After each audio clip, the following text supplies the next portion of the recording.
Good morning. आज के एकटू लेट करेई घुम थेके उठेছি কারণ আজকে ছিল ছুটির দিন। আজকে ছিল স্যাটারডে। মেয়ে এখানে ব্রাশ করছে আর আমি এপাশে চা বসিয়ে সৈকতকে ডাকছিলাম কারণ তাড়াতাড়ি রান্না বসিয়ে দিয়ে আমাকে আবার বেরোতে হবে মেয়ের স্কুলে।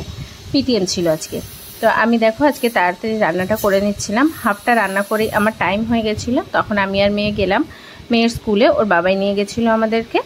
দিয়ে মেয়ের স্কুলে গিয়ে ওখানে পিটিএম এর জন্য অনেকক্ষণ বসতেই হয়েছিল। এবারে আমাকে এই দেখো, এটা হলো আমার মেয়ের স্কুল।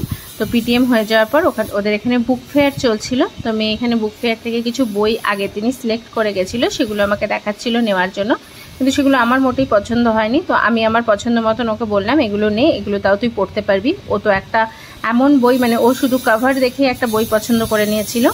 যাই হোক, তো বাড়ি এসে দেখলাম পাকটা পিঙ্কি রান্না করে রেখেছিল, আমার যা, ছোট যা। তো এই রান্না করা ছিল, আমরা লাঞ্চ করে নিয়েছিলাম।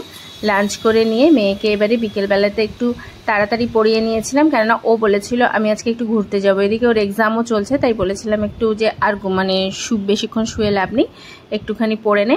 তো আমরা একটু বেরিয়েছিলাম। এপাশে দেখছি এসে পিঙ্কি ডালিয়া করেছে আর দুধ বসিয়েছে। তো